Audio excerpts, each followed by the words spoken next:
Union carbide वाली दुर्घटना के बारे में सारे देश को ये बताया गया है कि ये अचानक से भोपाल में उनके कारखाने से गैस रिस गई, मिथाइल आइसोसाइनेट, और लोग मर गए।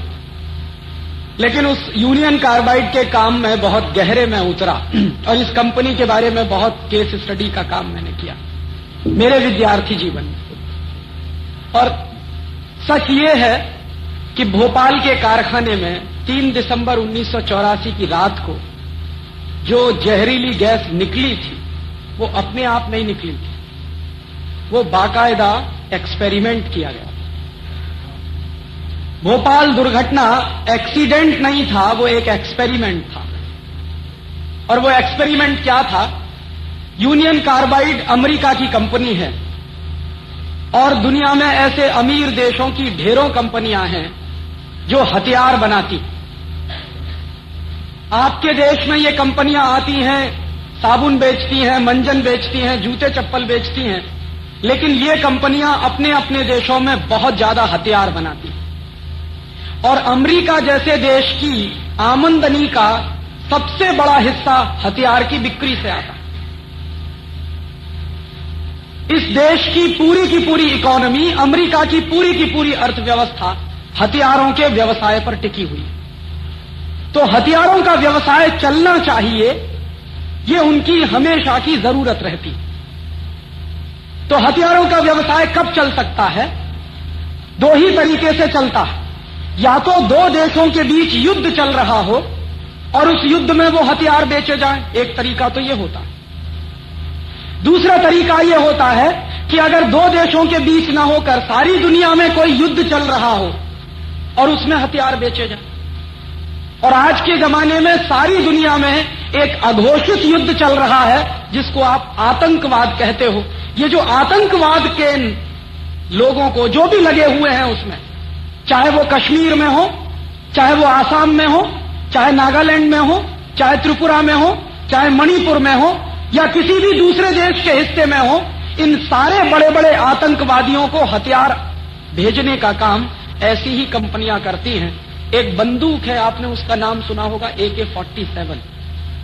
ये जो AK-47 नाम की बंदूक है, ये अमेरिका की कंपनी की बनाई हुई। और ये हिंदुस्तान में कैसे आती? पहले अमेरिका की कंपनियां उसको चीन में बेचती, चीन उसको पाकिस्तान को देता और पाकिस्तान के माध्यम से फिर हिंदुस्तान में आती। और हर साल अमेरिका और यूरोप के बहुत सारे देश लाखों करोड़ रुपए का हथियारों का व्यवसाय करते हैं। और हथियार 2 तरह के होते हैं। एक तो वो हथियार होते हैं जो बंदूक की तरह के हैं, तो गोला बारूद की तरह के हैं। लेकिन आज की दुनिया में कुछ खतरनाक किस्म के भी हथियार बनते हैं जिनको हम केमिकल बम कहते हैं। और ये जो केमिकल बम होते हैं, वो केमिकल बम तोप के गोले से कुछ भिन्न तरह के होते हैं। उनमें जहरीली गैसें भरी जाती हैं और वो जहरीली गैसें जब बम फटता है तो पूरे वातावरण में फैल जाती हैं और वो वातावरण में जो भी आदमी सूंघेगा उस गैस को वो मर जाता है। तो तोप के गोले से ज्यादा असरकारक होता है केमिकल बम। और अमेरिका की ढेरों कंपनियां केमिकल बम बनाती हैं और उन केमिकल बम को बनाने के लिए 2-3 जहरीली गैसें इस्तेमाल होती हैं। एक गैस है, उसका नाम है फॉस्जील, दूसरी गैस है, उसका नाम है मिथाइल आइसोसाइनेट, और ऐसी 2-3 और गैसें हैं। तो ये जो भोपाल के कारखाने में गैस निकली थी वो मिथाइल आइसोसाइनेट थी। और मिथाइल आइसोसाइनेट गैस का ये टेस्ट करके देखना हो कि ये कितने लोगों को मार सकती है, ये अमेरिका में नहीं किया जा सकता, क्योंकि अमेरिका में वो मानते हैं कि लोगों की जिंदगी की कीमत बहुत है, इसलिए अमेरिका में नहीं कर सकते। और अमेरिका में ही नहीं कर सकते, अमीर देशों में कहीं भी नहीं कर सकते इस तरह के एक्सपेरिमेंट। कारण क्या है?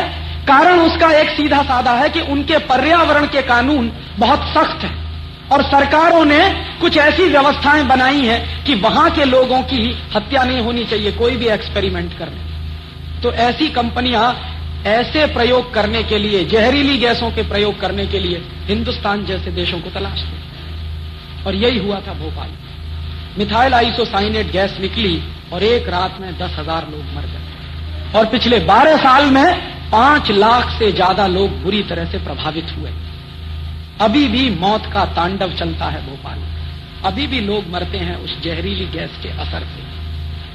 वो उन्होंने बाकायदा खूबसूरत प्रयोग करके देखा, और इसी प्रयोग के बाद फिर अमेरिका की फौजों ने और यूरोप के देशों की फौजों ने केमिकल बम गिराए इराक के ऊपर। जब खाड़ी युद्ध हुआ, खाड़ी युद्ध में वही गैसों के जहरीले बम, वही केमिकल बम उन्होंने गिराए और उनको बराबर उसके परिणाम मिले। लेकिन बम गिराने से पहले के जो प्रयोग किए गए वो हिंदुस्तान जैसों में, ब्राजील जैसे देशों, चिली और कोस्टारिका जैसे देशों, कोलंबिया जैसे देशों, ऐसे गरीब देशों में जहां की सरकारें बिकाऊ होती हैं, वहां पर इस तरह के एक्सपेरिमेंट किए जाते हैं। तो ये जो भोपाल में जो कुछ हुआ था वो ऐसे ही दुर्घटना नहीं, वो हिंदुस्तान के लोगों पर किया गया एक्सपेरिमेंट है। और ये एक्सपेरिमेंट आगे और बढ़ेंगे, ऐसे ढेरों एक्सपेरिमेंट किए जा रहे हैं। एक विदेशी कंपनी आई है, हिंदुस्तान में दवा बेचती है, और वो दवा दुनिया के किसी भी देश में नहीं बिकती है। अभी तक उस दवा के ऊपर कोई क्लिनिकल टेस्ट नहीं किया गया है, कोई क्लिनिकल ट्रायल नहीं किया गया है, लेकिन यहां के लोगों के ऊपर उस दवा का क्लिनिकल टेस्ट और क्लिनिकल ट्रायल हो रहा है। उस दवा का नाम है नॉरप्लांट, बहनों के ऊपर हो रहा है। में नहीं चलती, अमेरिका में नहीं चलती, ब्रिटेन में नहीं चलती, ऐसी तकनीकों को लाके हिंदुस्तान में डंप कर रहे हैं। और आपको मैं बताऊं, ये जो बंबई है ना, और बंबई के बाजू में पूरा गुजरात है, मैं आज आपसे ये कह रहा हूं कि अभी तो एक भोपाल बना है हिंदुस्तान में, गुजरात में तो 50 से ज्यादा ऐसी जगह हैं जो किसी भी दिन भोपाल बन सकते हैं। आपको मालूम है इस भोपाल, इस गुजरात की कहानी क्या है? ये गुजरात एक जमाने में कृषि प्रधान प्रदेश था, आज पूरा का पूरा प्रदेश केमिकल इंडस्ट्री वाला प्रदेश बन गया। मैं जब भी बड़ौदा से गुजरता हूं, जब भी भरूच और अंकलेश्वर से मेरी ट्रेन गुजरती है, सिर में चक्कर आने लगता है। बड़ौदा के लोग मुझसे बताते हैं, मैं जाता हूं बड़ौदा, पानी वहां का जहरीला हो गया, जमीन के नीचे से निकलने वाला पानी जहरीला हो गया। और ऐसे 60 से ज्यादा प्रोजेक्ट गुजरात में चल रहे हैं। जो टेक्नोलॉजी आई है विदेशों से, वो दुनिया के सारे देशों में रद्द कर दी गई है, बैन कर दी गई है। वो टेक्नोलॉजी गुजरात में लाई गई है, तमाम जगहों पर उसके कारखाने चल रहे हैं, और पर्यावरण का प्रदूषण ही नहीं बढ़ रहा, लोगों के मौत की तैयारी हो रही है। किसी भी दिन आपको पता चलेगा कि दूसरा भोपाल कहीं बड़ौदा में बनेगा या बड़ौदा के आसपास बनेगा। और एक बार बच चुका है बड़ौदा के पास जो बड़ा प्रोजेक्ट है केमिकल टेक्नोलॉजी वाला, एक बार उसमें ऐसी दुर्घटना हुई। भगवान की कुछ ऐसी कृपा थी कि उस दिन हवा जो थी वो बड़ौदा से बाहर की तरफ बह रही थी। अगर हवा बड़ौदा शहर के अंदर की तरफ बह रही होती तो बड़ौदा नहीं रहता। इतने खतरनाक प्रोजेक्ट इस देश में आए, और ये सब टेक्नोलॉजी के नाम पे लाए गए, और ऐसे जगह जगह विनाश के कारखाने खड़े किए जा रहे हैं। और ये सारी की सारी केमिकल इंडस्ट्री वहां से बंद की जा रही है, यूरोप के देशों से, अमेरिका के देशों से, और उसको हमारे यहां लाके लगा रहे हैं। मुझे दर्द बहुत है अपने दिल में भोपाल का, क्योंकि 12 साल हो गया है, अभी तक किसी को न्याय नहीं मिला। हमारे जैसे लोग 12 साल से, मैं तो मेरे विद्यार्थी जीवन से ये मांग कर रहा था कि वॉरेन एंडरसन, जो यूनियन कार्बाइड कंपनी का सबसे बड़ा ऑफिसर, उसको लाके हिंदुस्तान में गिरफ्तार करके मुकदमा चलाया जाना चाहिए। लेकिन आज तक किसी सरकार को फुर्सत नहीं है उसको गिरफ्तार करने की। इस देश में न्याय की पद्धति क्या है? आपकी आंखों के सामने, मेरी आंखों के सामने हजारों लोग मरे हैं, लाखों लोग मर रहे हैं, लेकिन उनको हम न्याय नहीं दे पा रहे हैं। ये कैसा न्याय है? ये भोपाल में हुआ है और अगले तमाम जगहों पर होने की तैयारी है। इसलिए मैं आपको चेतावनी दे रहा हूं कि ये भोपाल एक नहीं है, हिंदुस्तान में 60-70 भोपाल बन सकते हैं किसी भी दिन। जिस दिन वहां वहां इस तरह के एक्सपेरिमेंट होने शुरू हो जाएंगे, वो भोपाल बन जाएंगे।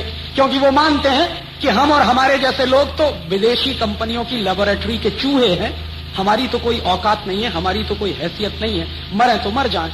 और उससे भी ज्यादा दुख मुझे दूसरी बात का होता कि भोपाल में जो हजारों लोग मर गए, हमारे दिल में कहीं हलचल नहीं हुई है। सारे देश ने शांति के साथ इसको देखा। सरकार बिक जाती है, समझ में आता है, कोर्ट कुछ नहीं करता, समझ में आता, लेकिन देश के लोग इतने मरे हुए हैं कि मेरा भाई मर गया, मेरे पड़ोसी मर गए, लेकिन हमारी आंखों का पानी भी नहीं उतरा। जानते हैं ये क्यों हुआ?